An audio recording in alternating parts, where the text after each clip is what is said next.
The sharp crack of hardwood against hardwood echoed through Millbrook County Auction House as Vincent Blackstone brought his gavel down with theatrical precision. He surveyed the room with barely concealed contempt, his eyes lingering on the elderly woman in the third row who had dared to raise her paddle against his multi-million-dollar development consortium. The way she clutched her worn leather handbag, the dated cut of her grey wool coat, the simple wedding band on her weathered hand. Everything about Eleanor Harper screamed financial inadequacy to the seasoned property developer. "I believe there's been some confusion," Blackstone announced, his cultured voice carrying a razor edge of condescension that made several attendees shift uncomfortably in their seats. "Before we jump back in, tell us where you're tuning in from, and if this story touches you, make sure you're subscribed, because tomorrow I've saved something extra special for you." This is a premium property auction for serious investors. We're discussing a seven-figure acquisition, not a church rummage sale where widows can bid their social security checks. The words hung in the air like a challenge, designed to humiliate and dismiss, to put Eleanor Harper firmly in what Blackstone considered her proper place, far away from his carefully orchestrated business dealings.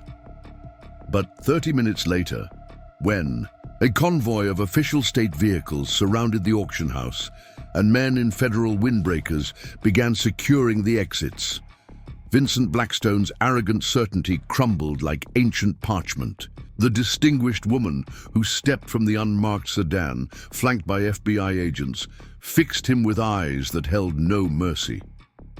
"Mr. Blackstone," Judge Patricia Montgomery announced, her voice carrying the weight of both personal fury and judicial authority, "I believe we need to discuss your auction practices and your attempts to humiliate my mother." The morning of November 15th had broken crisp and clear over Cedar Valley County, the kind of autumn day that painted the rolling hills in shades of amber and rust. The Millbrook County Auction House stood at the intersection of Commerce and Historical Avenue, its Victorian-era architecture a testament to the town's prosperous past. Once the domain of agricultural sales and estate settlements, the grand building had evolved into a battleground where corporate interests regularly overwhelmed local heritage, where community landmarks became investment opportunities, and where the stories held within old properties were valued far less than their development potential. Vincent Blackstone had arrived early that morning, his midnight blue Bentley commanding attention in the parking lot, filled with more modest vehicles. At 54, he embodied the new wealth that had begun transforming Cedar Valley from a quiet rural community into a satellite for urban expansion. His Armani suit cost more than most locals earned in a month, and he wore his success like armor, insulating himself from the concerns of those he considered beneath his notice. The Blackstone Development Group had acquired 17 properties in the Tri-County area over the past 3 years, each purchase following the same pattern: identify undervalued land, overwhelm local bidders with superior resources, and transform community spaces into profitable ventures. Today's target was Pine Ridge Estate, a 45-acre property that had belonged to the Harper family for over a century. The sprawling grounds included a stately colonial home, several outbuildings, and pristine woodland that bordered the Cedar Valley Nature Preserve. To Blackstone's calculating eye, it represented the perfect location for his latest project, Cedar Heights, a luxury residential community that would bring urban sophistication to what he privately derided as provincial backwoods. His team had already drawn up plans for 47 premium lots, each starting at a price point that would effectively exclude anyone who had grown up in the area. The auction house's main chamber reflected the changing demographics of Cedar Valley's property market. Gone were the days when local farmers and longtime residents could afford to bid on significant parcels.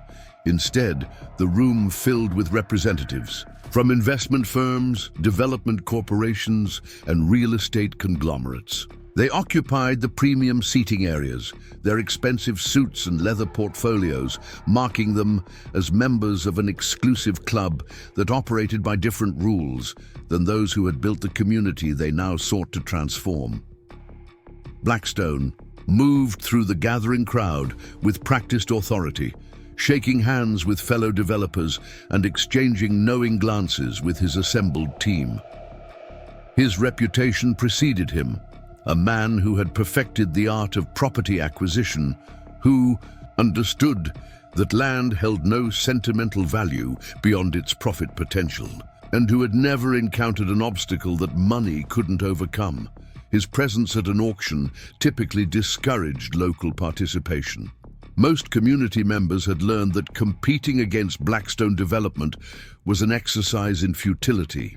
As the official proceedings began, Blackstone took his customary position near the front, where he could observe both the auctioneer and any potential competition. Today's auctioneer, Harold Fitzgerald, was known for his efficiency in handling high-value properties. He understood the unspoken dynamics of modern land sales, recognized the serious players, and had little patience for what he termed nostalgia bidders. Locals who showed up to auctions hoping to preserve properties that held personal meaning, but lacked the resources to compete with corporate interests. "Ladies and gentlemen," Fitzgerald began, his practiced cadence filling the room, "today we present an exceptional opportunity, the historic Pine Ridge Estate, 45 acres of prime development, land with unlimited potential. The property includes the original Harper homestead, constructed in 1892, along with several period outbuildings and mature woodland. We'll begin the bidding at $2 million. The amount immediately eliminated most potential local interest. Blackstone allowed himself a satisfied smile as he noted the deflated expressions on several faces in the back rows. This was how the game was played. Set the opening price high enough to discourage dreamers and sentimentalists, then let the serious money determine the outcome. He had already calculated his maximum bid at $4.5 million, though he doubted he would need to go nearly that high. Most of his competitors had other projects in play. He had specifically timed his interest in Pine Ridge to avoid serious competition. The bidding began predictably, with representatives from 2 investment firms showing initial interest. Blackstone waited, letting them establish a rhythm before entering the fray. At $2.3 million, he raised his paddle with studied casualness, the gesture conveying both his serious intent and his complete confidence in the outcome. The other bidders recognized the signal. Blackstone was claiming this property, and challenging him would likely prove both expensive and futile. At $2.7 million, one competitor dropped out. At $3 million, the second followed suit. Blackstone settled back in his chair, already contemplating the demolition timeline for the existing structures. The Harper house, while possessing what some might call historical charm, occupied prime real estate that could accommodate at least 3 luxury homes. The outbuildings would go first, making way for the community clubhouse and fitness center that would anchor Cedar Heights. Premium amenities. $3 million from Blackstone Development, Fitzgerald announced with satisfaction. Do I hear 3.1? The auctioneer was preparing to begin his final call when movement in the third row caught his attention. An elderly woman, seated alone and dressed in simple clothing that spoke of modest means, had raised her paddle. The gesture was tentative, almost apologetic, but unmistakably deliberate. A murmur rippled through the room as heads turned to identify this unexpected challenger to the established order. Eleanor Harper sat with her spine straight despite her 72 years, her weathered hands steady on the bidding paddle. She wore a grey wool coat that had seen better decades, its careful mending visible to those who cared to look closely. Her silver hair was pulled back in a simple bun, and her only jewelry was a plain gold wedding band that had never left her finger in the 47 years since Robert Harper had placed it there. Everything about her appearance suggested someone who had no business participating in a multi-million-dollar property auction. Fitzgerald hesitated, clearly unprepared for this development. His eyes sought Blackstone, looking for guidance on how to handle this irregularity. The developer's expression had shifted from complacency to irritation, his jaw tightening as he processed this unexpected interruption to his carefully orchestrated acquisition.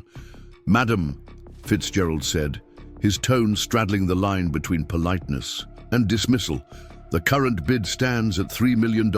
Are you certain you wish to—" "3.1 million, Eleanor said quietly, her voice carrying despite its softness. The simple statement sent another wave of whispers through the assembled crowd. Who was this woman? Did she understand what she was doing? Had she perhaps misheard the amount? Blackstone's irritation crystallized into something harder. He had built his empire on reading people, on understanding their motivations and limitations. This woman clearly didn't belong in his world of high-stakes property transactions. Preparing and narrating this story took us a lot of time, so if you are enjoying it, subscribe to our channel. It means a lot to us.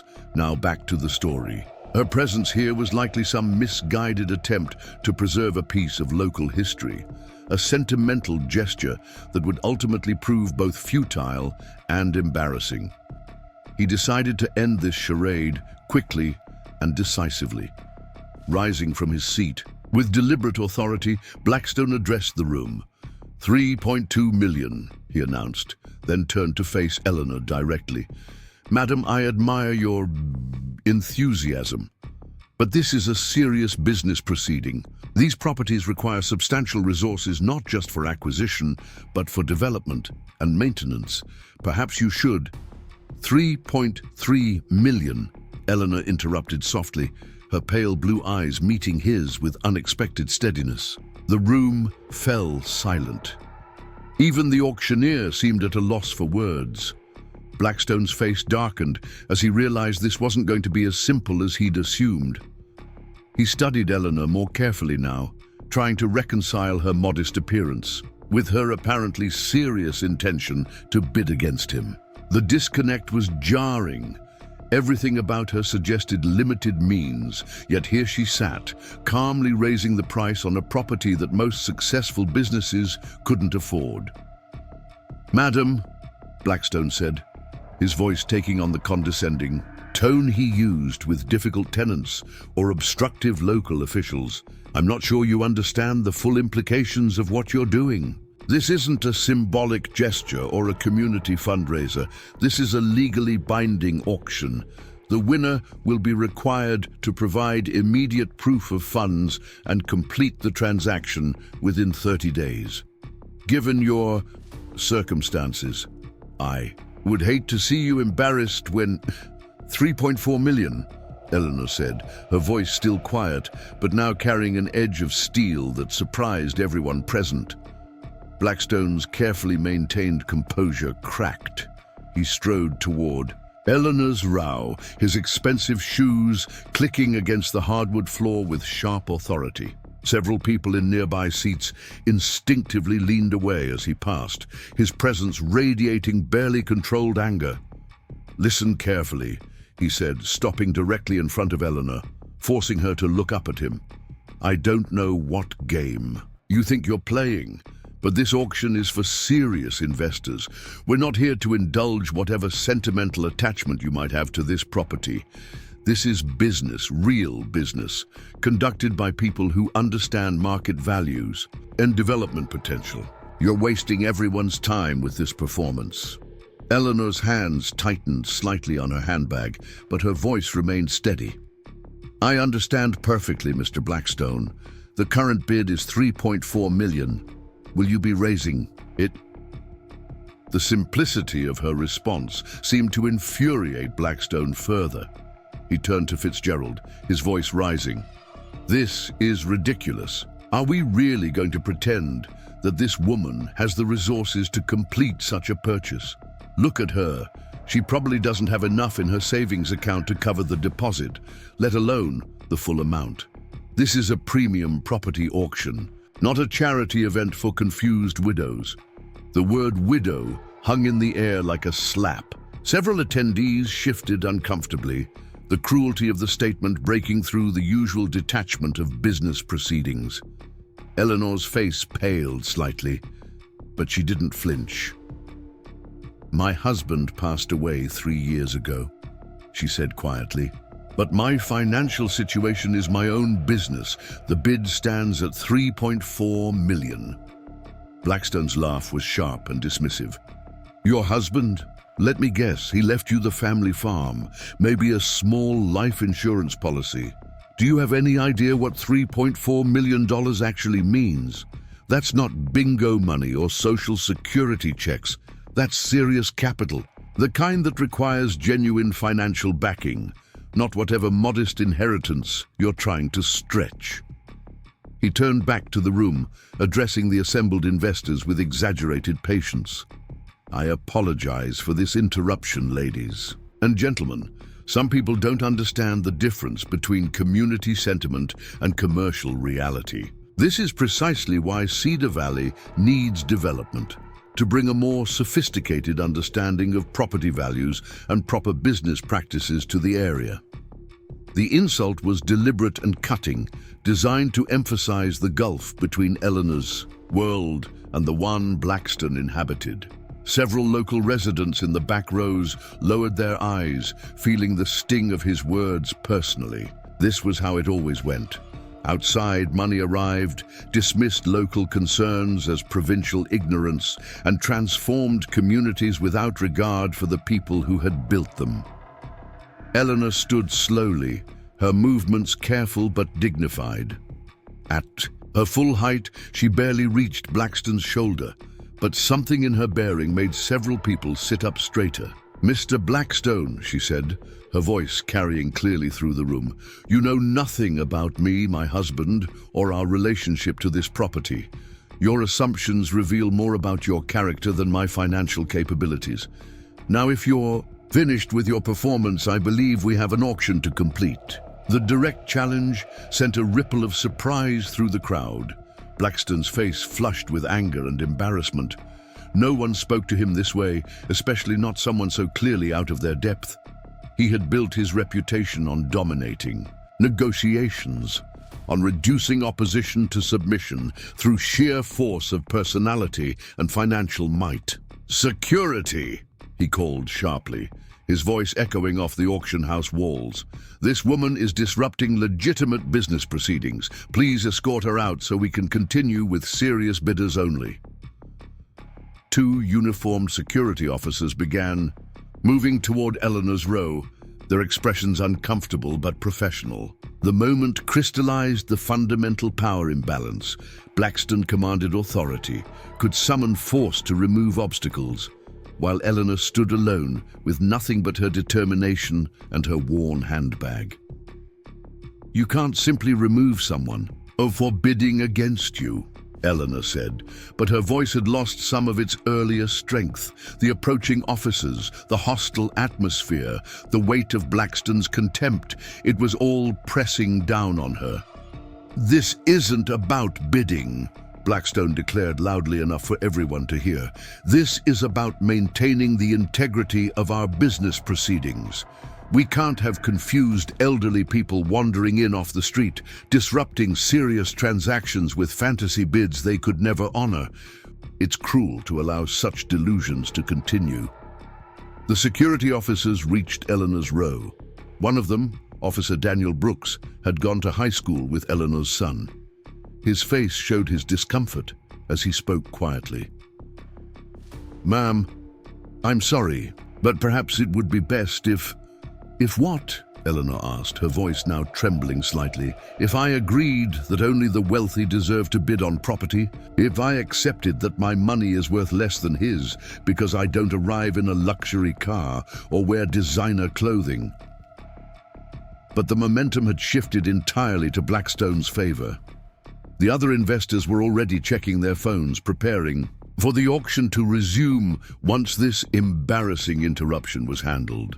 Fitzgerald stood at his podium, clearly relieved that the situation was being resolved. The entire room seemed to exhale as Eleanor was guided toward the aisle, the natural order of things reasserting itself. "This property belongs to serious developers," Blackstone announced as Eleanor was escorted toward the door. "People who understand market realities, not sentimental dreamers clinging to the past. Cedar Valley is moving forward, whether certain elements of the community are ready or not." As Eleanor reached the main doors, she turned back one final time. Her eyes found Blackstone's, and for a moment something passed between them. Not defeat, but a kind of knowledge that made the developer unexpectedly uneasy. "Pine Ridge has its secrets, Mr. Blackstone," she said quietly. "Some things are worth more than money. You'll understand that soon enough." The cryptic words barely registered as the doors closed behind her. Blackstone had already dismissed her from his thoughts, turning back to reclaim control of the auction. But Eleanor Harper walked to her modest sedan with measured steps, pulled out her cell phone, and dialed a number she rarely used. "Patricia, it's Mom. I need you to come to Cedar Valley. Yes, now. It's about Pine Ridge and your father's legacy. They're trying to take it, just like we feared."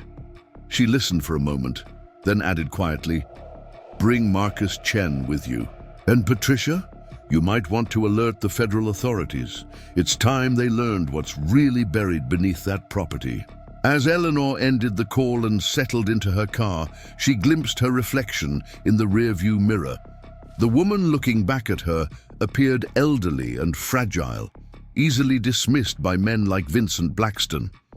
But behind those pale blue eyes lay knowledge that would soon shatter everything. The developer thought he understood about power, property, and the price of attempting to humiliate the wrong widow at a county auction. The auction resumed with practiced efficiency after Eleanor Harper's removal, the atmosphere in the room shifting back to its comfortable rhythm of corporate transaction. Vincent Blackstone straightened his Italian silk tie and returned to his seat, his composure fully restored now that the unseemly interruption had been handled. Around him, the familiar faces of Cedar Valley's new power structure nodded in approval. Developers, investors, and real estate magnates who understood how business was properly conducted. Harold Fitzgerald cleared his throat and adjusted his glasses, his auctioneer's cadence returning to its usual smooth professionalism. "My apologies for the delay, ladies and gentlemen. As I was saying, we have $3 million from Blackstone Development. Shall we continue with 3.1 million? The question was largely rhetorical. Everyone in the room understood that Eleanor's bids had been an aberration, a temporary disruption to the predetermined outcome. No other serious buyer would challenge Blackstone now, not after witnessing his decisive handling of opposition. This was how power worked in their world, swift, absolute, and unforgiving to those who didn't belong. $3 million going once, Fitzgerald announced, his gavel hovering with theatrical precision. The sound would seal not just a property transaction, but the transformation of another piece of Cedar Valley's heritage into profitable development. Several longtime residents in the back rows watched with resignation, having seen this pattern repeat across their changing community. Outside, Eleanor Harper sat in her 15-year-old Honda Civic, her hands steady on the steering wheel despite the humiliation she'd just endured. She didn't start the engine immediately, instead watching through the auction house windows as Blackstone commanded the room with casual authority. Most people would have been devastated by such public dismissal, but Eleanor's eyes held something different, a quiet certainty that suggested she knew something the assembled powers did not. Her cell phone rang, the display showing Judge P. Montgomery's State Supreme Court. "Mom, I'm 20 minutes out." Patricia's voice carried the controlled fury of someone accustomed to channeling anger into action. "Marcus is with me, and I've already made the calls. FBI Special Agent Hartwell is mobilizing a team. Are you all right?" "I'm fine, dear," Eleanor replied, her voice regaining its strength. "They're about to close the bidding. Blackstone thinks he's won." Let him think that for another 20 minutes. Did you mention the shelter? Eleanor smiled slightly. Only that Pine Ridge has secrets. He dismissed it as the ramblings of a confused widow. His second mistake, Patricia said grimly. His first was humiliating you publicly. I've just gotten off the phone with Director Williams at the National Archives. She's standing by with a full authentication team. Inside the auction house, Fitzgerald was building toward his conclusion. 3 million going twice. The gavel rose higher, suspended in that theatrical moment before the final strike. Blackstone settled back in his chair, already mental, calculating demolition costs and construction timelines. Pine Ridge would make an excellent addition to his portfolio, another example of how determined capital could reshape stubborn communities. The parking lot outside began to fill with vehicles that didn't belong at a typical county auction. First came 2 unmarked federal sedans, their government plates discreet but unmistakable to those who knew what to look for. Then, a van bearing the discreet logo of the National Archives and Records Administration. Finally, a convoy of state, police vehicles, their presence commanding attention without sirens or lights. Eleanor watched their arrival with grim satisfaction. 43 years of marriage to Robert Harper, Cedar Valley's longtime county historian, had taught her patience. Some secrets were worth protecting until the moment they could do the most good. The fallout shelter beneath Pine Ridge had been their most closely guarded trust, its contents known only to 3 people, Robert, Eleanor, and their daughter Patricia, who had understood its significance from the moment she'd first seen the documents stored within. $3 million to Blackstone Development. Fitzgerald's voice carried through the walls, reaching Eleanor's ears as she finally started her car.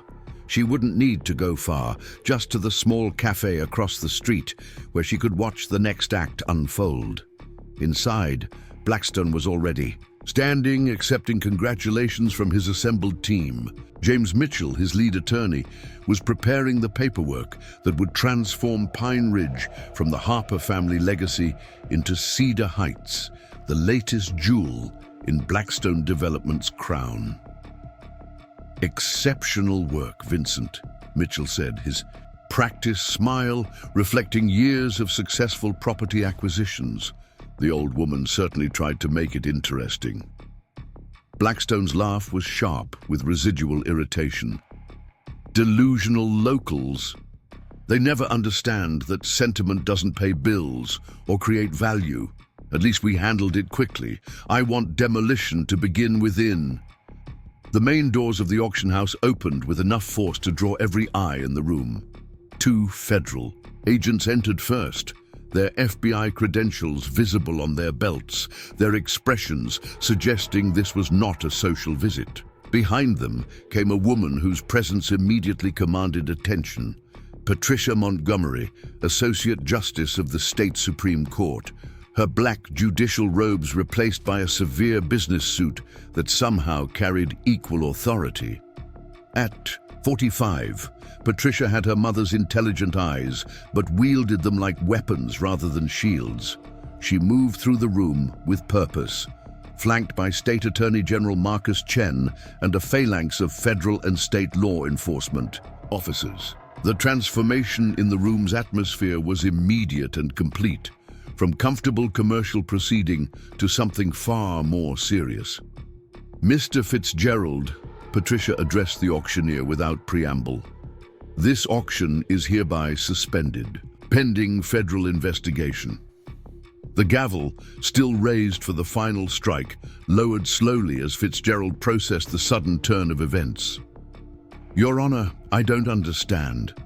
This is a legitimate property sale. All documentation has been properly filed. The property in question is now evidence in a federal investigation, Marcus Chen interrupted, his prosecutor's voice cutting through the confused murmurs filling the room. Special Agent Hartwell, a tall man in his 50s, stepped forward, his FBI credentials held high for all to see. Thomas Hartwell had spent 30 years investigating cases of national significance, but even he seemed energized by whatever had brought him to this small county auction house. Ladies and gentlemen, I'm going to need everyone to remain in their seats. This property auction involves a site of critical importance to an ongoing federal investigation regarding electoral fraud dating back to 1974. The words hit the room like a physical force. Electoral fraud? 1974? Several investors were already reaching for their phones, only to find additional agents politely but firmly requesting they remain seated and keep their devices put away. Blackstone's face had gone from triumphant to confused to actively alarmed in the span of seconds. "This is preposterous," he declared, his usual authority wavering. "I've just legally acquired this property. You can't simply barge in here and—" "Mr. Blackstone." Patricia's voice cut through his protests with surgical precision. "I believe you've already met my mother today." The blood drained from Blackstone's face as he made the connection. His eyes darted toward the door through which Eleanor had been escorted, then back to the judge standing before him. The resemblance was unmistakable now that he looked for it. The same intelligent eyes, the same quiet strength, though Patricia wielded hers with considerably more overt power. "Your mother!" The words came out strangled, his earlier dismissal of Eleanor Harper suddenly taking on horrifying new dimensions. "Eleanor Harper," Patricia confirmed, her tone carrying the weight of barely controlled fury. "The confused widow you had security removed from these proceedings. The woman whose financial capacity you mocked, whose deceased husband you insulted, whose right to participate in a public auction you summarily dismissed." The room had gone completely silent, every eye fixed on the drama unfolding before them. Several of Blackstone's associates had begun discreetly distancing themselves from their leader, recognizing the catastrophic nature of his error. "Now," Patricia continued, "let's discuss Pine Ridge Estate and why your attempted acquisition has just become a matter of federal interest." Agent Hartwell stepped forward with a briefcase, extracting documents marked with official seals. In 1973, Robert Harper, then serving as Cedar Valley County historian, was commissioned by the Federal Election Commission to serve as regional archivist for all electoral documents in the Tri-County area. This was part of a nationwide effort to preserve voting records following several controversial elections. Blackstone's attorney, James Mitchell, tried to interject. "This is all very interesting, but it has nothing to do with today's legitimate property auction." "Mr. Mitchell," Marcus Chen silenced him with a raised hand, "I suggest you listen carefully. Your client's interests are about to become significantly more complicated," Agent Hartwell continued, his measured tone belying the explosive nature of his revelations. In 1974, Robert Harper uncovered systematic electoral fraud involving several prominent political figures. The evidence was so sensitive that federal authorities arranged for its secure storage in a specially constructed facility, a converted fallout shelter beneath the Pine Ridge property. Murmurs rippled through the room as the implications became clear. This wasn't just about a property dispute or a widow's sentimental attachment to family land. This was about evidence that could rewrite political history. The shelter and its contents were classified under federal protection, Hartwell explained. Only 3 people knew of its existence and had access: Robert Harper, Eleanor Harper, and their daughter, Patricia Montgomery. The property was never meant to be sold, especially not to be demolished for commercial development. Blackstone's legs seemed to weaken, forcing him to grip the back of a chair for support. We had no way of knowing. The title search showed nothing, because the classification was designed to protect the evidence from exactly the kind of people who might want it destroyed, Patricia interjected. The kind of people whose financial interests might be threatened by the truth about certain elections. The door opened again, admitting Eleanor Harper. She walked with the same quiet dignity she'd shown earlier. But now the room's perception of her had shifted entirely. This wasn't some confused elderly woman clutching at sentimental memories. This was a guardian of secrets that could reshape understanding of American political history. "Mr. Blackstone," Eleanor said, her voice carrying the same calm strength it had possessed during their earlier confrontation. "I tried to bid legitimately. I tried to protect this property through proper channels. You chose to humiliate me instead." Blackstone's mouth opened and closed without sound, his usual eloquence deserting him entirely. Around him, other investors were already calculating their distance from this unfolding disaster, phones discreetly recording the proceedings for their legal teams. "The evidence in that shelter," Agent Hartwell continued, "includes recorded conversations, financial documents, and sworn affidavits that implicate several major political figures in vote manipulation, illegal campaign financing, and conspiracy to defraud the American electoral system. Some of those implicated went on to hold extremely high offices." The magnitude of the revelation settled over the room like a shroud. Careers would end over this. Reputations built over decades would crumble. History books would require revision. Patricia stepped closer to Blackstone, her presence forcing him to meet her eyes. "You stood in this room less than an hour ago and declared that some people don't belong in your world of high-stakes business. You dismissed my mother as a confused widow playing games she couldn't understand." She paused, letting the weight of his earlier words hang in the air before continuing. "It turns out, Mr. Blackstone, that you're the one who didn't understand the game being played. My mother wasn't trying to buy a property. She was protecting evidence that powerful people have spent 50 years trying to locate and destroy." Marcus Chen opened his own briefcase, producing a thick folder of legal documents. "Mr. Blackstone, we'll need to discuss your connections to several political action committees that have been actively searching for this evidence. Your sudden interest in Pine Ridge, coming just months after certain sealed files were set to be reviewed, raises serious questions." The implication hit Blackstone like a physical blow. "You can't seriously suggest that you were hired to acquire and demolish this property specifically to destroy evidence?" Chen's prosecutorial instincts were fully engaged now. "We'll let the investigation determine that. But your financial records show several large deposits from offshore accounts linked to individuals who would very much like this evidence to disappear." The room erupted in shocked whispers. This wasn't just about a failed property acquisition anymore. This was about conspiracy, about powerful forces attempting to bury truth beneath concrete and luxury homes. Eleanor approached Blackstone, her weathered hands clasped calmly before her. "My husband spent his life protecting the truth. He knew that someday someone like you would come, someone with enough money and arrogance to try to erase history. That's why he prepared so carefully, why he made sure the right people would know when the moment came." She gestured towards her daughter and the federal agents. "You thought you were dismissing a foolish old woman. Instead, you triggered the very protection my husband put in place. Your contempt became the key that unlocked everything." Special Agent Hartwell signaled to his team, who began setting up recording equipment and evidence collection materials.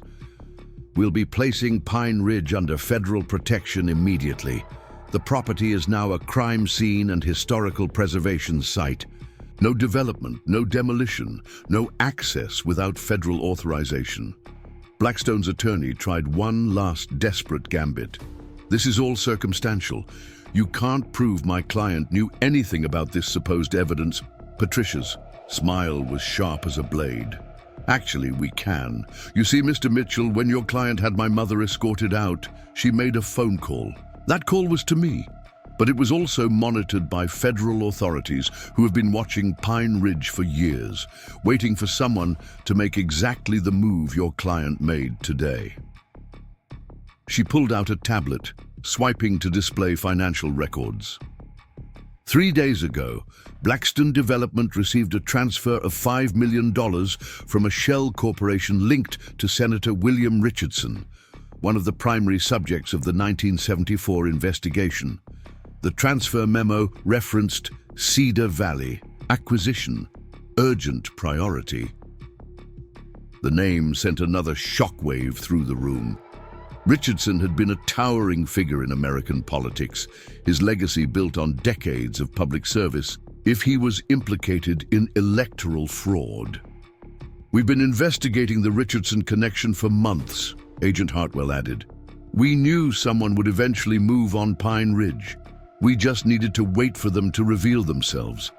Blackstone's carefully constructed world was collapsing around him. The successful developer who had entered the auction house with supreme confidence now stood exposed as a potential conspirator in one of the largest electoral fraud cover-ups in American history. "But the most damning evidence," Patricia continued, her voice now carrying the full authority of her judicial position, "came from your own words today. You see, Mr. Blackstone, you mentioned that Cedar Valley needs to be brought into the modern era, that it needs to leave the past behind. Those exact words appear in an encrypted email sent from Senator Richardson's office to your private account last week." She held up a printed email, its contents highlighted for emphasis. Quote, "Cedar Valley must be brought into the modern era. The past needs to be left behind, buried if necessary. Proceed with the acquisition at any cost." The precision of the trap became clear. Every move Blackstone had made, every word he'd spoken, had been anticipated and documented. His arrogance hadn't just led to a failed property acquisition. It had exposed a conspiracy that reached the highest levels of American politics. Eleanor stood in the center of the room, no longer the dismissed widow, but the architect of an elaborate sting. Operation 50 years in the making.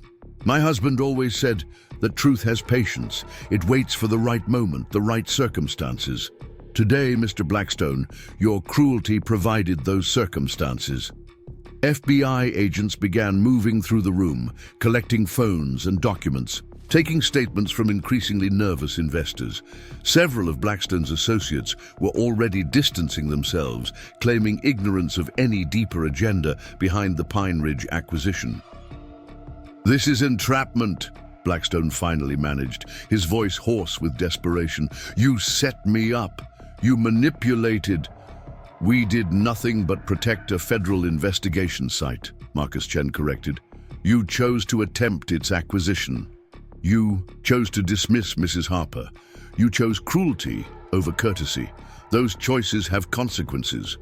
Patricia added, "The truly ironic part, Mr. Blackstone, is that if you had simply allowed my mother to bid, if you had shown basic human decency, instead of reflexive contempt, none of this would have happened. The auction would have proceeded. She would have won the property legitimately, and your involvement would have ended there." The weight of this realization struck Blackstone with visible force. His own behavior, his need to dominate and humiliate, had triggered the very exposure he'd been hired to prevent. Special Agent Hartwell approached with handcuffs.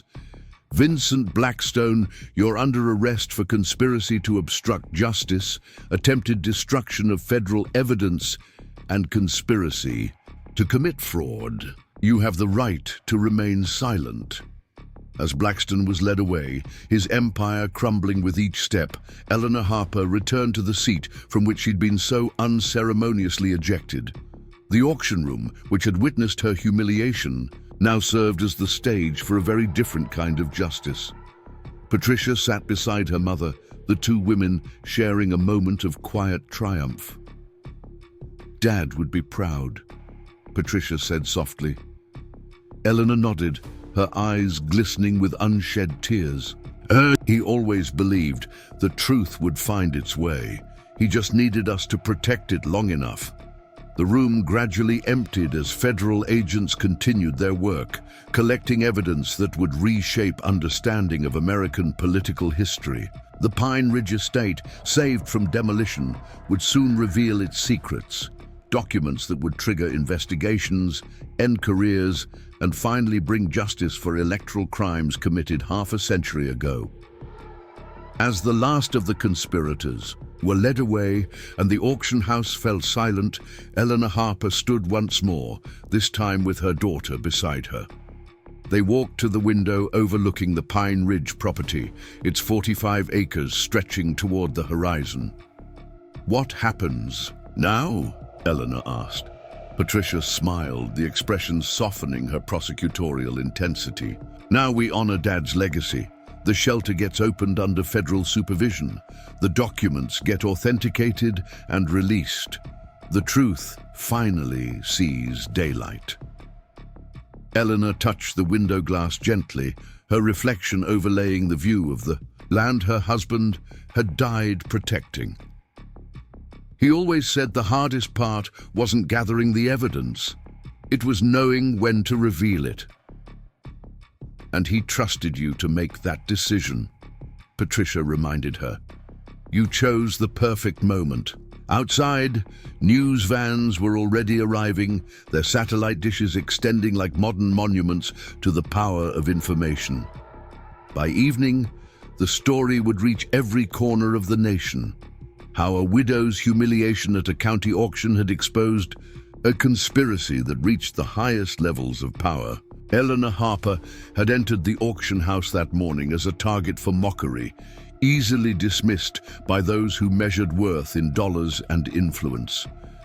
She left it as something far more powerful, a guardian of truth who had waited decades for justice to arrive, and it had all begun with Vincent Blackstone's fatal error, mistaking dignity for weakness, dismissing wisdom as irrelevance, and learning too late that some widows carry secrets that can bring down empires. The auctioneer's gavel, abandoned on its podium, would never complete its final strike. Pine Ridge Estate would remain in the Harper family, its secrets now protected by federal authority rather than one family's quiet devotion. The development, plans for Cedar Heights would be filed away, replaced by something far more valuable, a chance for America to confront its past and perhaps build a more honest future. As Eleanor and Patricia prepared to meet with the federal team that would soon begin the careful process of excavating the shelter's contents, they passed Harold Fitzgerald, still sitting stunned at his auctioneer's podium. "Mrs. Harper," he said weakly, "I had no idea. If I had known—" Eleanor paused, her expression kind but firm. "Mr. Fitzgerald, the whole point was that no one knew. Although perhaps if people were less quick to judge based on appearances, less eager to dismiss those they consider beneath them, secrets like these wouldn't need such elaborate protection." With that gentle rebuke, she continued toward the door, her daughter at her side, ready to face the media storm that would soon engulf Cedar Valley. Behind them, the auction house stood as a monument to the morning when assumptions were shattered, when power was redefined, and when a widow's quiet courage exposed truths that had been buried for generations. The gavel never fell on the Pine Ridge sale. Instead, something far more significant had been struck down. The arrogance that assumes wealth and power are the only measures of worth, and the conspiracy that had counted on that arrogance to keep its secrets buried forever.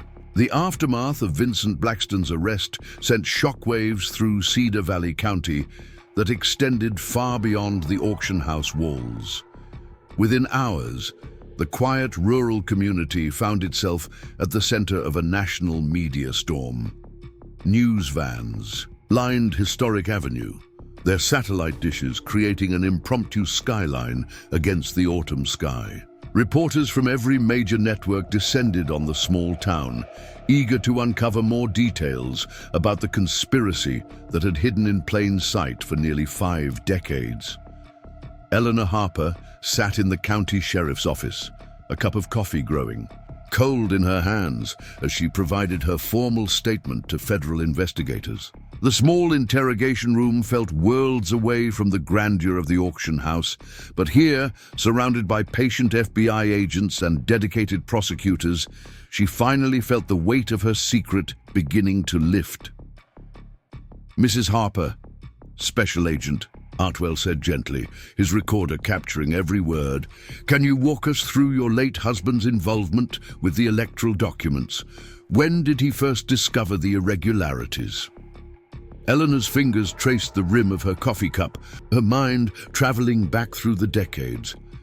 Robert was appointed county historian in 1971. He took the position seriously, said history wasn't just about preserving the past, but protecting the truth for future generations. When the Federal Election Commission asked him to serve as regional archivist in 1973, he saw it as an honor. She paused, her eyes distant with memory. At first, it seemed routine. He was cataloging voting records, precinct reports, campaign finance documents. But Robert had a gift for patterns. He'd spent years organizing historical documents, and he could spot inconsistencies that others missed. Agent Hartwell leaned forward slightly. "What kind of inconsistencies?" "Vote tallies that didn't match registered voter numbers, precinct reports with identical handwriting but different signatures, campaign contributions from companies that didn't exist." Eleanor's voice gained strength as she spoke. Robert started keeping separate files, documenting everything. He worked late into the nights, cross-referencing records, building a timeline. Across town, Patricia Montgomery stood before a hastily assembled press conference at the Cedar Valley Community Center. The room overflowed with journalists, cameras, and microphones, all pointed toward the woman who had transformed from state judge to central figure in an unfolding national scandal. "Ladies and gentlemen," Patricia began, her judicial bearing intact despite the chaos surrounding her. "What we've uncovered today represents not just a violation of electoral law, but a fundamental betrayal of American democracy. The documents, preserved by my father, Robert Harper, provide irrefutable evidence of systematic vote manipulation in multiple federal elections throughout the 1970s. Hands shot up immediately, reporters shouting questions over each other. Patricia raised her hand for silence, her courtroom experience serving her well. "I'll take questions in a moment, but first, let me be clear about what we're dealing with. This is not about political parties or ideological differences. This is about individuals who conspired to subvert the will of the American people for personal gain." Meanwhile, the Pine Ridge estate had been transformed into a high-security federal site. FBI evidence teams worked methodically across the grounds, using ground-penetrating radar to locate the exact position of the underground shelter. Yellow tape cordoned off the entire property, while federal marshals maintained a strict perimeter. Dr. Sarah Williams from the National Archives had arrived with a specialized team of document preservation experts. The shelter, built during the Cold War era, would require careful excavation to ensure the integrity of the evidence within. "We're dealing with documents that have been sealed for nearly 50 years, Dr. Williams explained to her team as they prepared their equipment. "The environmental conditions inside the shelter will be critical. Any sudden exposure to air or light could damage paper, fade ink, or compromise photographic evidence." The excavation began at sunset, powerful work lights illuminating the site. As carefully as possible, the entrance to the shelter had been concealed beneath a decorative garden that Robert Harper had maintained for decades, hiding in plain sight, just as the evidence itself had been. Back at the sheriff's office, Eleanor continued her testimony, painting a picture of a man driven by duty rather than personal ambition. When Robert realized the scope of what he'd found, he was terrified, she admitted. These weren't small-town politicians. The fraud reached into Senate races, gubernatorial elections, even presidential primaries. He found evidence linking prominent figures from both parties to a coordinated effort to manipulate results in key swing districts. Why didn't he go? Public immediately? Agent Hartwell asked. Eleanor's expression darkened. He tried. He scheduled a meeting with the FBI field office in September 1974. The night before, our house was broken into. Nothing valuable was taken, but Robert's study had been ransacked. They were looking for the documents. She took a steadying breath. That's when he knew they were watching. Someone had leaked his discovery. He couldn't trust anyone in official channels. So he built the shelter. He converted an existing Cold War bunker on the property. Spent 6 months creating a secure archive. Climate control, fireproof storage, multiple security measures. He told everyone he was building a root cellar. A sad smile crossed her face. Robert could be quite convincing when he needed to be. The financial investigation into Blackstone development was yielding its own revelations. Federal forensic accountants had descended on the company's headquarters, seizing computers and records that revealed a complex web of offshore transactions and shell corporations. Marcus Chen coordinated the financial probe from a temporary command center established at the State Attorney General's regional office. Banks of computers displayed transaction records, corporate structures, and communication logs that painted an increasingly damning picture. We've identified 12 separate wire transfers, totaling $37 million, reported Jennifer Walsh, the lead forensic accountant. All originated from accounts linked to the Richardson Foundation, routed through Caribbean banks, and eventually reaching Blackstone Development through a series of real estate investment trusts. Chen studied the flowcharts with grim satisfaction. This wasn't just about buying one property. Look at the pattern. They've been systematically acquiring land in 5 different states, all locations where Robert Harper had indicated possible evidence caches. The implications were staggering. The conspiracy hadn't ended in 1974. It had evolved, adapted, and continued operating for decades, always searching for the evidence that could expose its original crimes. At the community center, Patricia faced increasingly pointed questions from the assembled press. Judge Montgomery, a reporter from the Washington Post, called out, "Are you suggesting that Senator Richardson, who served for 30 years and died in 2018, was part of an ongoing criminal conspiracy?" Patricia chose her words carefully. "The evidence will speak for itself. What I can tell you is that the documents my father preserved indicate that several individuals who later achieved prominent positions were involved in electoral manipulation. Whether that involvement continued throughout their careers is a matter for federal investigators to determine." "What about current office holders?" another journalist pressed. "Are any sitting politicians implicated?" "My dear, the investigation is ongoing. I won't speculate about specific individuals, but I can confirm that the evidence covers multiple election cycles and involves candidates from both major parties." The political establishment in Washington was already responding to the crisis. Emergency sessions were being called, lawyers retained, and damage control efforts initiated. Several elderly former senators had suddenly decided to take extended vacations abroad, their spokespersons citing health concerns. As night deepened over Cedar Valley, the excavation team finally breached the shelter entrance. The heavy steel door, installed by Robert Harper himself, bore a simple plaque, "Truth Waits, 1974. Dr. Williams led the first team inside, their flashlights revealing a remarkably well-preserved underground facility. The main chamber stretched 40 feet in length, its walls lined with filing cabinets, storage boxes, and carefully mounted displays. The air was cool and dry, the climate control system having functioned perfectly for decades.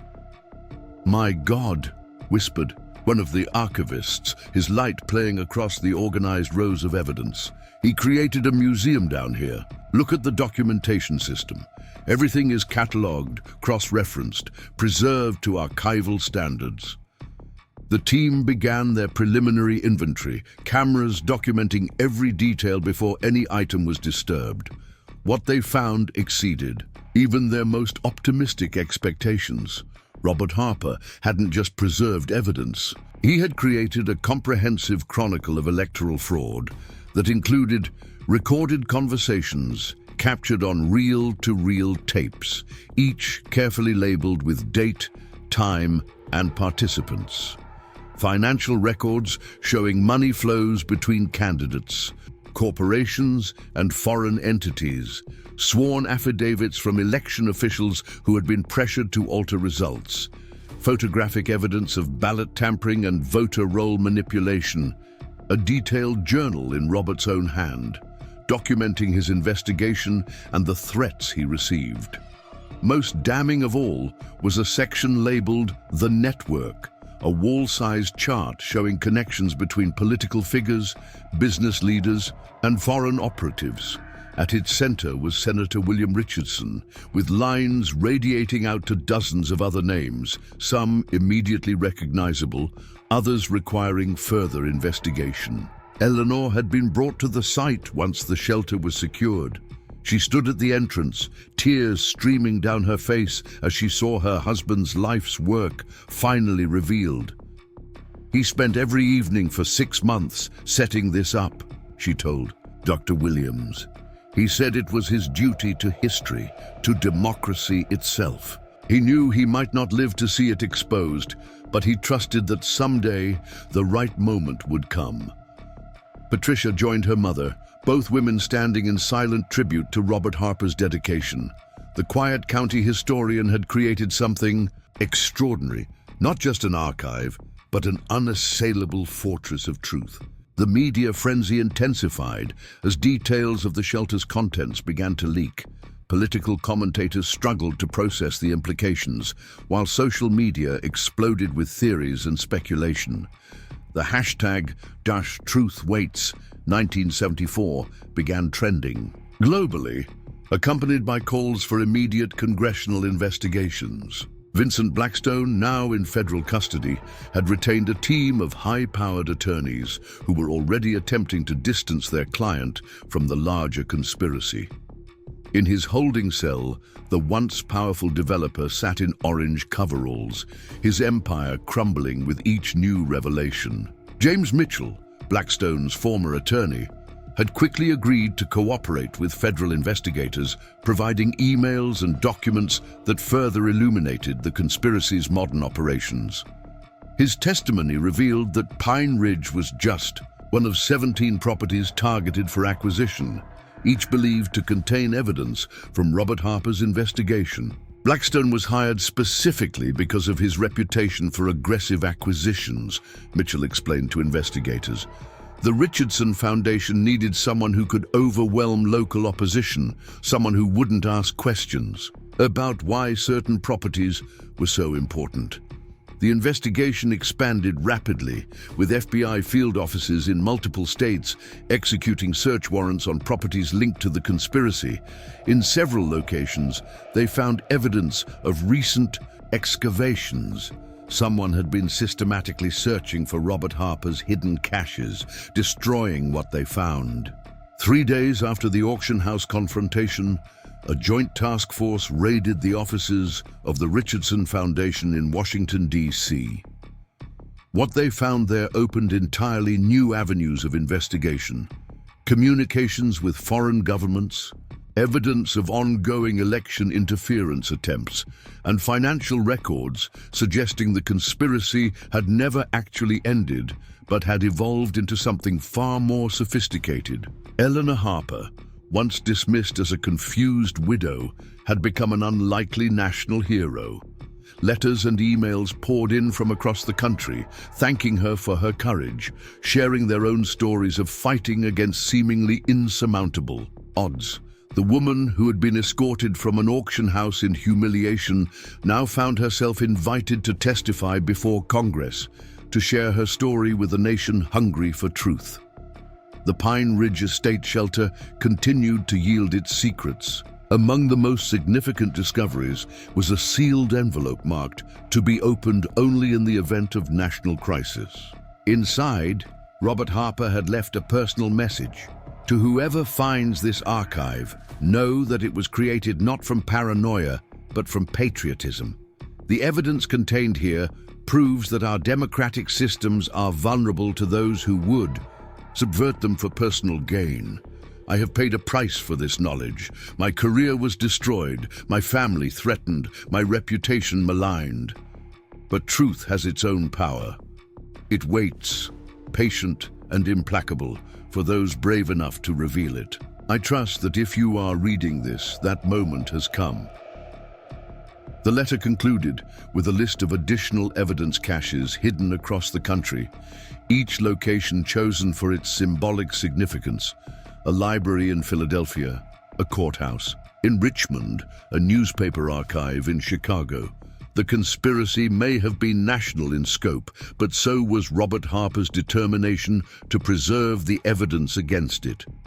As the investigation broadened, patterns emerged that shocked even seasoned federal agents. The electoral fraud of the 1970s had been the foundation for a network that had influenced American politics for generations. Campaign funding, judicial appointments, regulatory decisions, all had been subtly manipulated by those who knew their power rested on stolen elections. Several prominent political dynasties found themselves under scrutiny. Retirement announcements multiplied. Previously scheduled presidential exploratory committees quietly disbanded. The landscape of American politics shifted daily as the full scope of Robert Harper's evidence became clear. Dr. Williams and her team worked around the clock to properly preserve and digitize the archive. Each document was photographed, scanned, and entered into a secure federal database. The original materials would eventually be housed in a special wing of the National Archives, but digital copies were already being analyzed by investigators. Across multiple agencies, the tapes were particularly revealing. The audio quality was remarkably good, Robert Harper having invested in professional recording equipment despite the personal financial strain. Conversations between conspirators were captured with crystal clarity, their casual discussion of vote manipulation and fraud chilling in its banality. One recording featured Senator Richardson himself, his distinctive voice unmistakable. The beauty of it is, once you control the count in key precincts, the rest falls into place. People accept close elections. They expect them. No one questions. A 2 or 3% margin. It's the landslides that draw scrutiny. Another voice, identified as a major campaign contributor, responded, "And Harper, he's getting too close." "Being handled," Richardson replied. "He'll be discredited. Small-town historian, overreaching, seeing conspiracies where there are only clerical errors. By next month, no one will take him seriously." The recording explained much about the systematic campaign to destroy Robert Harper's credibility in the years following his discovery. Former colleagues came forward, admitting they had been pressured to distance themselves from him. Academic journals had refused his articles. Speaking engagements had been mysteriously cancelled, yet through it all, Robert Harper had persevered, transforming from respected historian to ridiculed conspiracy theorist in public, while secretly building an archive that would ultimately vindicate him. His sacrifice had been profound. Professional reputation, financial security, even his health affected by the stress of maintaining his secret. Eleanor shared more personal details with investigators, painting a picture of a marriage tested by an enormous burden. "There were times I begged him to let it go," she admitted, "to burn everything and try to return to normal life. But Robert would look at me with those steady eyes and say, 'If not us, who? If not now, when?' He felt chosen by circumstance, obligated by knowledge." The shelter also contained evidence of the personal cost. Medical records showed Robert Harper had suffered 2 heart attacks in the years following his discovery, the stress of his secret taking a physical toll. Financial documents revealed he had mortgaged Pine Ridge twice to fund the shelter's construction and maintain its systems. He used to joke that we were the poorest millionaires in Cedar Valley, Eleanor recalled, sitting on land worth a fortune, but counting pennies to buy groceries because every spare dollar went to protecting the archive. As the investigation continued, it became clear that Vincent Blackstone had been just the latest in a long line of agents tasked with finding and destroying Robert Harper's evidence. Previous attempts had been more subtle. Historians hired to research the Harper family papers, developers who had shown unusual interest in specific properties, even a federal program in the 1990s that had attempted to purchase historically significant sites in Cedar Valley. Each attempt had failed because of the Harpers' vigilance and the simple fact that no one had suspected a small-town couple of guarding a secret that could reshape American political history. The conspiracy had searched for sophisticated hiding places, never imagining the evidence sat in a converted fallout shelter beneath a family garden. The media coverage evolved from sensational breaking news to deeper investigative reporting. Major newspapers assigned teams to trace the connections revealed in Robert Harper's archive. Documentary filmmakers arrived in Cedar Valley, eager to capture the story of one man's fight against systemic corruption. Through it all, Eleanor Harper maintained the same quiet dignity that had carried her through decades of secrecy. She gave interviews selectively, always redirecting credit to her late husband. When asked about her dramatic confrontation with Blackstone, she simply said, "I did what Robert would have done. I protected the truth." Patricia Montgomery found herself balancing her judicial responsibilities with her role as family spokesperson. Her legal expertise proved invaluable in explaining the implications of the evidence to both investigators and the public. Her presence also served as a powerful reminder that the Harper family's commitment to justice had passed to a new generation. The investigation revealed that Blackstone's attempt to purchase Pine Ridge had been triggered by a specific event, the death of the last surviving member of the original conspiracy's inner circle. With him had died the exact knowledge of what Robert Harper had discovered and where it was hidden. The Richardson Foundation, operating through multiple fronts, had launched a desperate final effort to find and destroy the evidence before it could surface. They had come terrifyingly close to success. Had Blackstone's contempt not provoked Eleanor into calling her daughter, had Patricia not recognized the urgency of the situation, had federal investigators not been already monitoring the Foundation's activities, any break in the chain might have resulted in the shelter's destruction and the permanent loss of its contents. Instead, Vincent Blackstone's arrogance had become the key that unlocked one of the largest political scandals in American history. His dismissal of Eleanor Harper as just another confused widow had triggered the very exposure his employers had spent decades trying to prevent. The ripple effects continued to spread. Congressional hearings were announced. The Department of Justice established a special task force dedicated solely to investigating crimes revealed by the Harper archive. State election boards began reviewing historical results, looking for patterns that matched the fraud documented in Robert's files. International observers noted the scandal's impact on America's moral authority in promoting democracy abroad. How could the United States criticize election fraud in other nations when its own history contained such systematic manipulation? The question sparked diplomatic challenges that would take years to address. Academic institutions that had once shunned Robert Harper now competed to establish research programs in his name. The University of Virginia announced the Robert Harper Center for Electoral Integrity, Columbia established the Harper Fellowship for Investigative Historians. The man once dismissed as a conspiracy theorist was being recognized as one of the most important chroniclers of American political corruption. The financial implications were equally staggering. Lawsuits began multiplying as victims of the electoral fraud sought compensation. Candidates who had lost manipulated elections, their careers derailed by criminal conspiracy, demanded justice. Insurance companies that had underwritten bonds for various political organizations faced potential catastrophic losses. As the first week of revelations drew to a close, Eleanor Harper stood once again in the shelter her husband had built.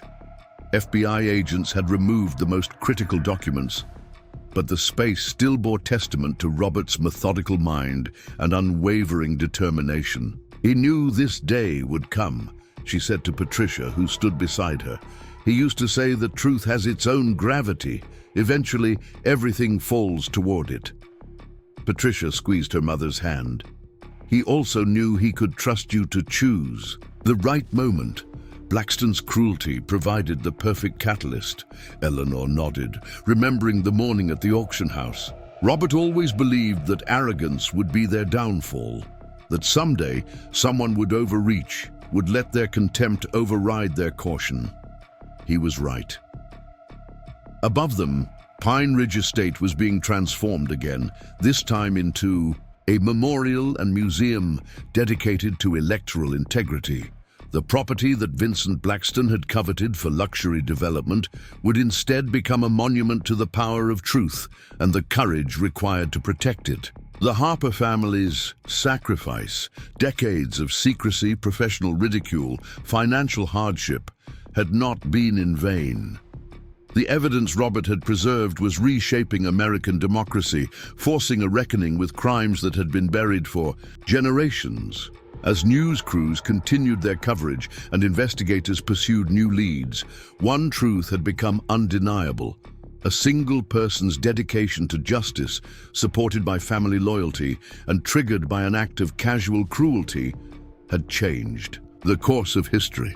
Eleanor Harper, the widow dismissed from a county auction, had become the catalyst for one of the most significant political reckonings in American history. The shelter's motto, inscribed by Robert Harper's own hand, had proven prophetic. Truth waits. It had waited 50 years for its moment, carefully tended by a historian who understood that some secrets are worth any sacrifice to preserve. Now finally, that waiting was over, and the truth was free to reshape the world it had so patiently observed. 3 months after the auction house confrontation, Washington, D.C. resembled a city under siege, not from foreign armies or natural disasters, but from the weight of its own buried secrets. The Harper Archive, as it had come to be known, continued to yield revelations that sent shockwaves through every corridor of power. Congressional hearings had become daily spectacles, with aging politicians forced to confront evidence of their participation in what historians were already calling the most extensive electoral fraud in American history. The Dirksen Senate Office Building hosted the most dramatic of these proceedings. The Senate Select Committee on Electoral Integrity had been hastily formed to investigate the Harper documents, and its hearings had become must-watch television for millions of Americans. Former senators, cabinet officials, and campaign operatives found themselves under oath, facing questions about events they had thought safely buried in the past. Eleanor Harper sat in the witness gallery, her presence a quiet reminder of the personal courage that had brought these crimes to light. Beside her sat Patricia Montgomery, temporarily recused from her judicial duties to support her mother through the grueling process of testimony and revelation. The two women had become unlikely celebrities, their dignity in the face of institutional corruption inspiring countless Americans who had grown cynical about their democracy. On this particular morning, the committee was questioning Harrison Fitzgerald, a former White House chief of staff whose name appeared frequently in Robert Harper's documents. Now in his 80s, Fitzgerald had initially claimed memory failure about events from the 1970s. However, the audio recordings from the shelter had refreshed his recollection with uncomfortable clarity. "Mr. Fitzgerald," Senator Maria Rodriguez, the committee chair, held up a transcript. "I'm going to play a recording from November 3rd, 1974. Please listen carefully." The hearing room fell silent as Robert Harper's audio equipment, decades old but remarkably clear, filled the chamber. With voices from the past, Fitzgerald's younger self could be heard discussing vote tallies with Senator Richardson. The beauty of controlling the count is that it looks organic. A few percentage points here, a narrow margin there. Democracy in action, except we're writing the script. The recording continued with discussion of specific precincts, manipulation techniques, and strategies for discrediting anyone who questioned the results. Fitzgerald's face had gone ashen, his attorney whispering urgently in his ear. "Do you recognize your voice in that recording, Mr. Fitzgerald?" Senator Rodriguez asked. "I invoke my Fifth Amendment rights," Fitzgerald replied, his voice barely audible. The pattern repeated throughout the morning. Once powerful figures reduced to invoking constitutional protections against self-incrimination, their carefully constructed legacies crumbling under the weight of Robert Harper's meticulous documentation. During a recess, Eleanor found herself approached by Sarah Pembridge, a reporter who had been covering the story since the first day. "Mrs. Harper, how does it feel to see your husband's work finally vindicated?" Eleanor considered the question carefully. Robert never wanted vindication for himself. He wanted accountability for the country. Every time someone takes the fifth, every time another connection is revealed, I think about the elections that were stolen, the voices that were silenced. This isn't about our family's vindication. It's about democracy's survival. The financial ramifications of the scandal continued to ripple outward. The Richardson Foundation had been frozen pending investigation, its assets potentially subject to forfeiture. Blackstone Development had filed for bankruptcy, its investors fleeing as the full scope of Vincent Blackstone's involvement became clear. Law firms specializing in electoral law found themselves overwhelmed with cases as candidates from decades of tainted elections sought redress. More significantly, the scandal had triggered a crisis of confidence in American financial markets. If elections could be systematically rigged for decades, what other fundamental assumptions about American stability were false? International investors began reconsidering their exposure to U.S. assets, while domestic markets fluctuated wildly with each new revelation. The State Department faced its own challenges as foreign governments questioned America's moral authority to monitor their elections.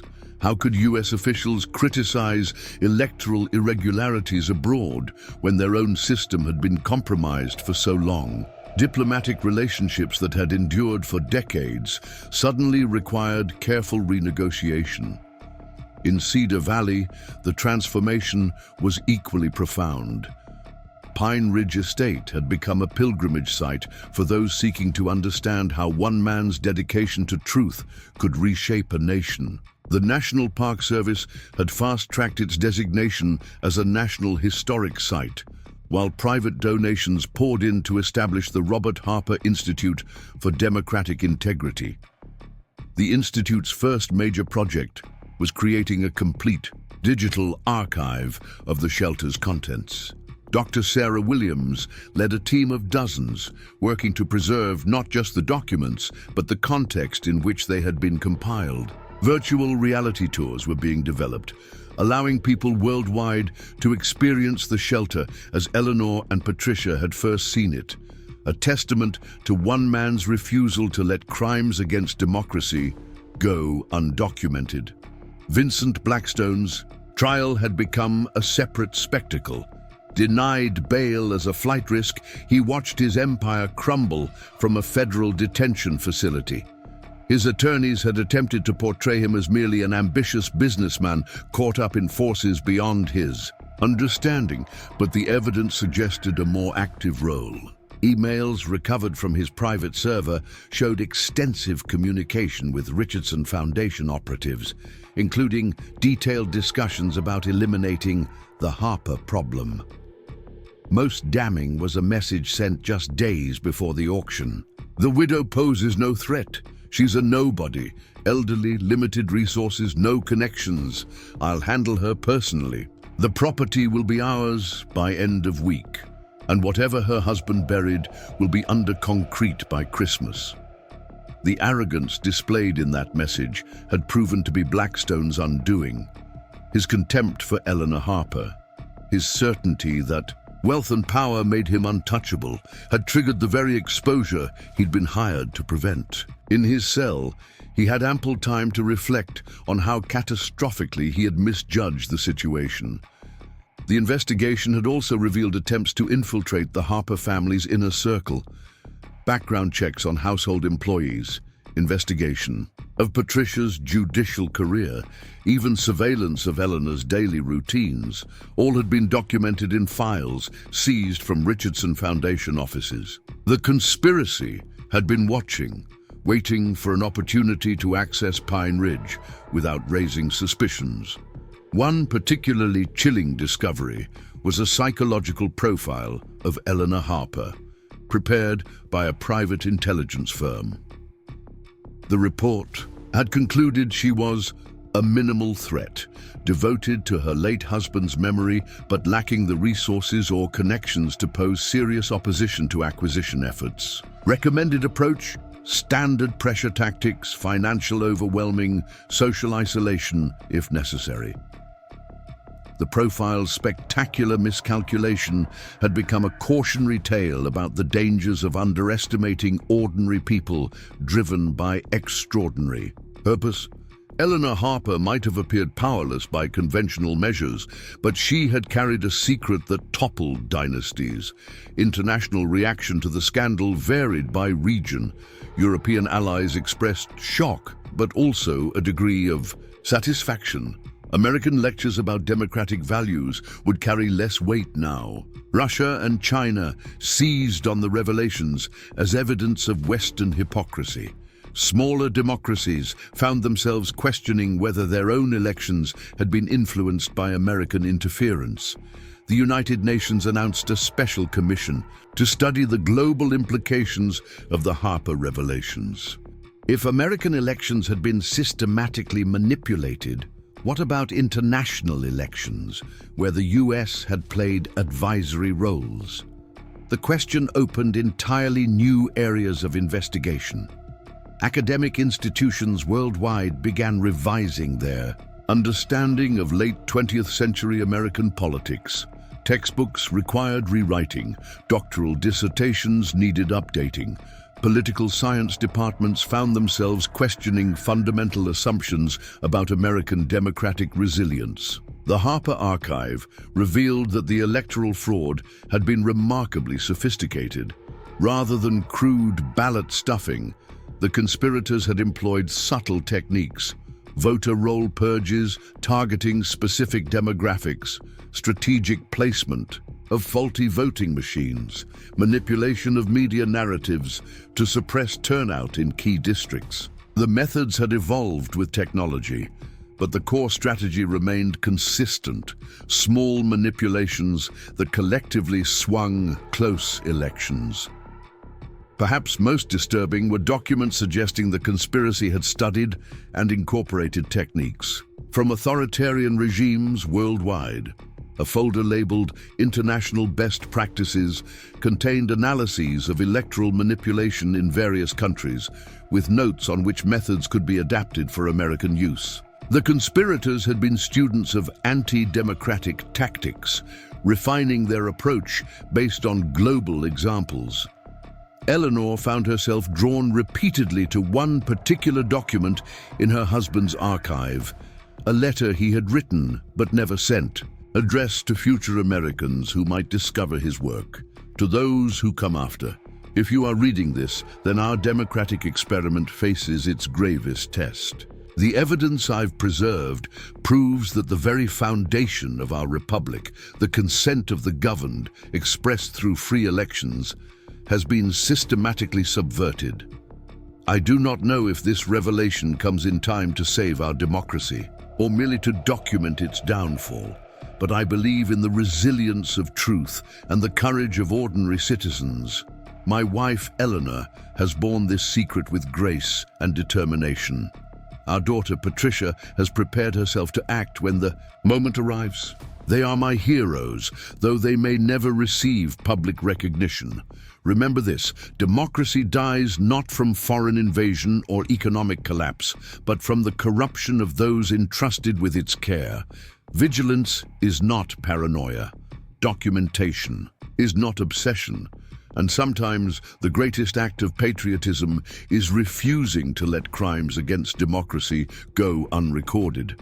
The powerful will always seek to control the narrative, to dismiss inconvenient truths as conspiracy theories, to ridicule those who question official stories. They count on our desire for comfort, our reluctance to believe that those we trust could betray so fundamentally. I have paid a price for this knowledge. My reputation, my career, perhaps years off my life from the stress of keeping this secret. But I would do it again, because some truths are worth any sacrifice to preserve.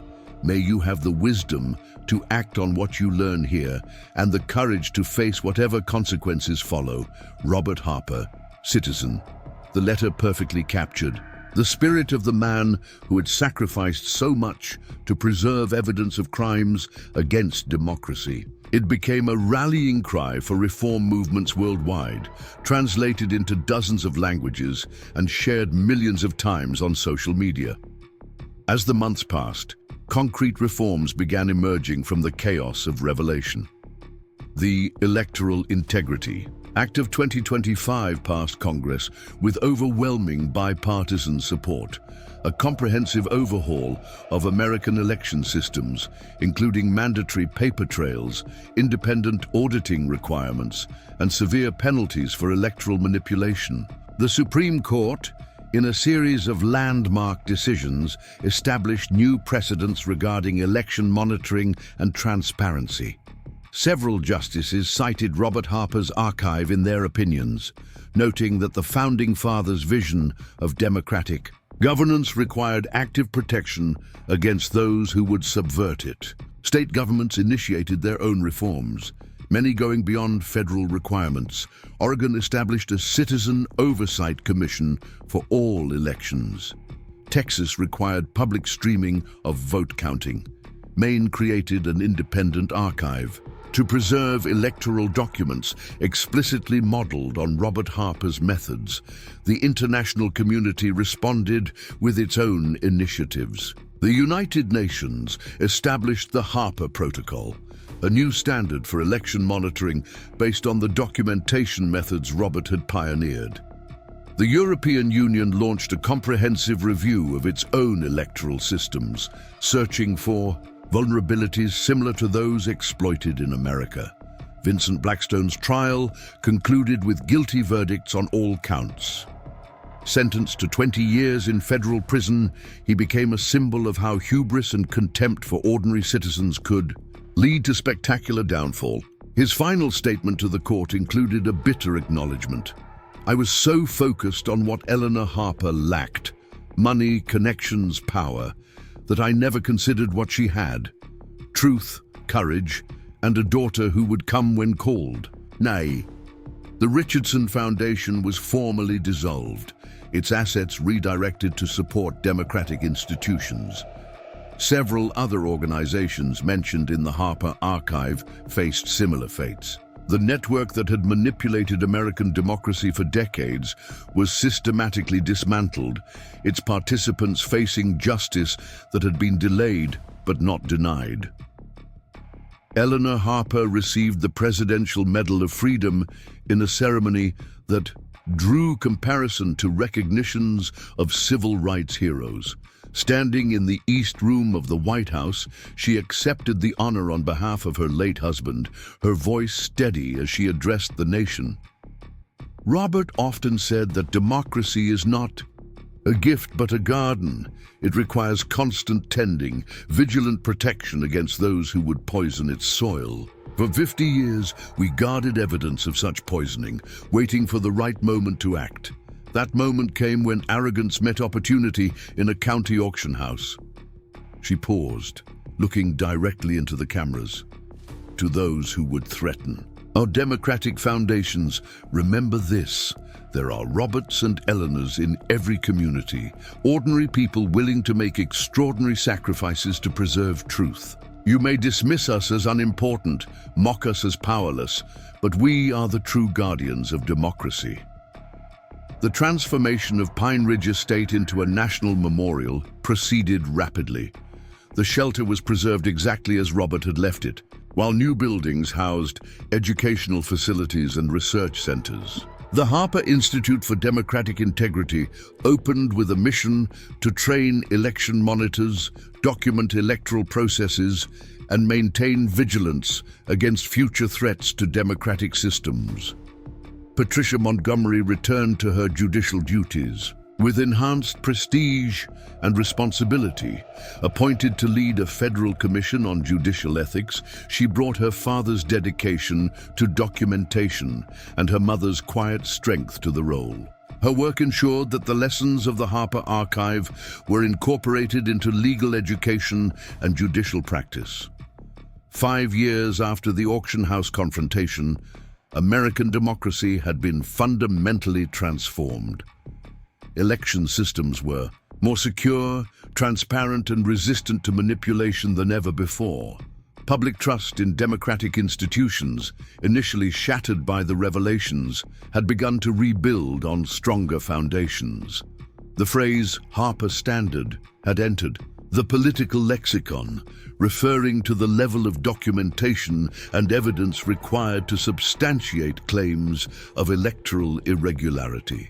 Politicians who cried fraud without meeting this standard faced public ridicule and legal consequences.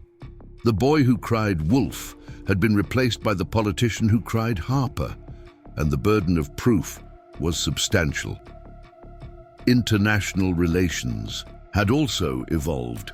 America's approach to promoting democracy abroad had become more humble, acknowledging past failures while demonstrating renewed commitment to genuine democratic values.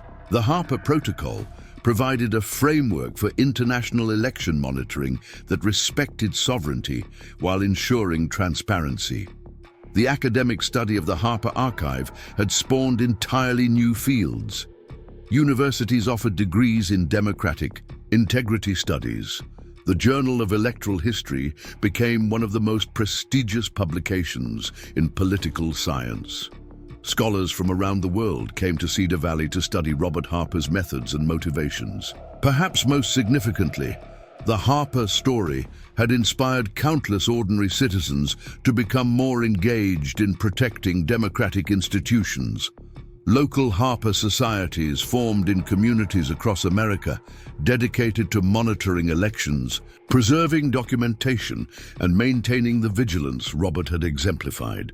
Eleanor Harper lived to see many of these changes, passing peacefully at age 79.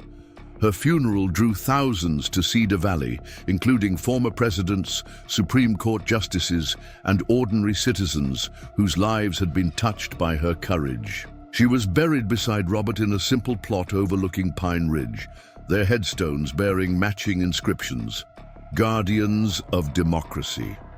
The eulogy was delivered by Patricia, now recognized as one of the nation's leading legal minds. Her words captured the essence of her parents' legacy. My parents were ordinary people who did an extraordinary thing.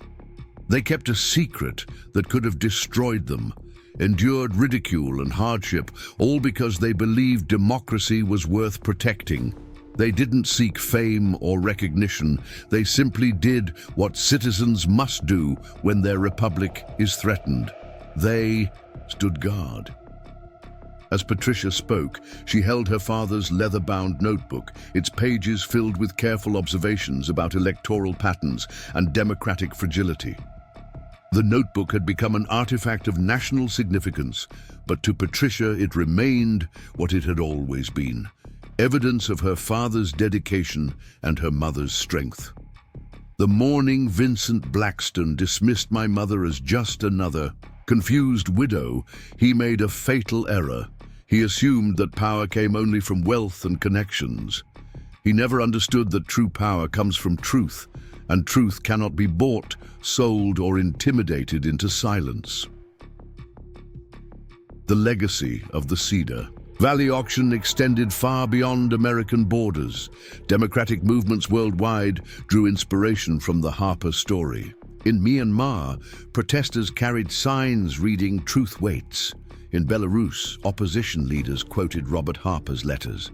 In Hong Kong, activists established their own documentation protocols based on Harper methods. The Vincent Blackstone case became a standard study in business schools, but not for the reasons he might have hoped. His downfall was analyzed as a cautionary tale about the dangers of contempt for stakeholders, the risks of underestimating opposition, and the ultimate vulnerability of power built on corruption. Blackstone himself, serving his sentence in federal prison, had reportedly found religion and expressed remorse for his actions. In a letter to Eleanor before her death, he wrote, "I measured everything in dollars and influence, never understanding that you carried something priceless. Your husband preserved truth. You protected it. Your daughter delivered it. I was merely the fool who triggered its release." The letter, published with Eleanor's permission, became part of the Harper archive, demonstrating how even those who had tried to destroy democracy could be transformed by confronting truth. 10 years after the auction house confrontation, a ceremony was held to dedicate the Robert and Eleanor Harper Democracy Plaza in Washington, D.C. The memorial featured bronze statues of the couple, Robert with his notebook, Eleanor with her quiet dignity, standing guard over symbolic ballot boxes. The inscription, chosen by Patricia, came from her father's personal papers. "Democracy's greatest guardians are citizens who refuse to let truth be buried beneath the convenient lies of the powerful." As dignitaries gathered for the dedication, the lasting impact of that morning in Cedar Valley was evident everywhere. Electoral systems had been strengthened. Public engagement in democratic processes had increased. The culture of documentation and transparency had taken root at all levels of government. The Harper Institute had trained thousands of election monitors who served around the world. The Harper Protocol had become the international gold standard for electoral integrity. The Harper Standard had made baseless claims of fraud legally and politically dangerous. Most importantly, the story of Robert and Eleanor Harper had entered American mythology alongside other tales of ordinary citizens whose courage had preserved the Republic. School children learned about the county historian who documented democracy's enemies and the widow who triggered their downfall through simple persistence. The conspiracy Robert Harper had exposed was thoroughly dismantled, its participants either imprisoned, disgraced, or reformed. But the infrastructure of vigilance he had inspired remained active, ready to confront future threats to democratic governance. As the ceremony concluded, Patricia Montgomery stood before the memorial to her parents, holding her father's notebook one final time before donating it to the National Archives. The worn leather cover bore the marks of decades of handling, but the truths within remained as powerful as ever. "Some would say my parents won," Patricia reflected to the gathered crowd. "But they would disagree. They would say democracy won, truth won, the American people won. They were simply citizens who did their duty when their country needed them most." She placed the notebook in its protective case, where it would be preserved, for future generations to study and draw inspiration from. As she did so, she remembered her mother's words from that morning at the auction house. Pine Ridge has its secrets, Mr. Blackstone. Some things are worth more than money. Indeed, the secrets of Pine Ridge had proven more valuable than any development deal or financial transaction. They had restored faith in democratic institutions, reformed electoral systems, and reminded the world that power ultimately rests not with the wealthy or well-connected, but with citizens willing to stand guard over truth. The Harper legacy lived on in strengthened democracies, vigilant citizens, and the understanding that sometimes the greatest acts of patriotism come from ordinary people who simply refuse to let crimes against democracy go undocumented, unchallenged, and unpunished. Vincent Blackstone's contemptuous dismissal of Eleanor Harper as just another confused widow had triggered a chain of events that transformed American democracy. His arrogance had provided the catalyst for truth that had waited 50 years for its moment. In seeking to bury the past beneath concrete and luxury homes, he had instead unearthed it for all to see. The auction that was meant to transfer property from one owner to another had instead transferred power from corrupt conspirators back to the American people. The gavel that never fell on the Pine Ridge sale had struck a far more significant blow, shattering the foundations of a conspiracy that had undermined democracy for generations. As visitors to the Harper Memorial often noted, the bronze statues captured something essential about the couple who had guarded democracy's darkest secret. They stood not as heroes seeking glory, but as citizens doing their duty, their posture, suggesting both the weight of their burden and the strength required to bear it. Tour guides would tell the story of the auction house confrontation, the moment when Eleanor Harper's quiet dignity met Vincent Blackstone's towering arrogance, and how that collision had sparked a transformation of American democracy. They would point out that Eleanor wore the same simple wedding band in the statue that she had worn that morning, a symbol of commitments kept and truths preserved. The guides would conclude with Robert Harper's words, now inscribed in marble. At the memorial's base, truth waits with infinite patience, knowing that eventually someone will have the courage to speak it. That morning in Cedar Valley, as Vincent Blackstone had sneered at a widow's pretensions to participate in his exclusive world, truth had indeed been waiting. It had waited 50 years for its moment, carefully tended by a historian and his wife, protected through decades of secrecy and sacrifice.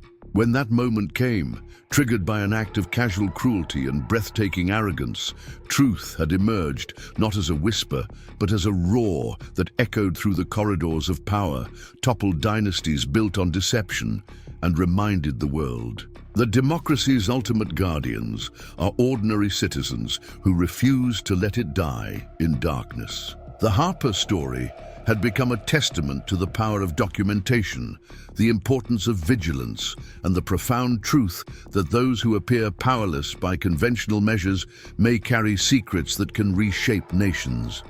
It served as a warning to those who would manipulate democracy and an inspiration to those who would defend it. And so the legacy lived on in strengthened institutions, engaged citizens, and the simple but powerful understanding that sometimes the most important battles for democracy are won not by armies or politicians, but by quiet people with the courage to preserve truth and the patience to wait for justice, no matter how long it takes to arrive. Up next, you've got two more standout stories right on your screen. If this one hit the mark, you won't want to pass these up. Just click and check them out.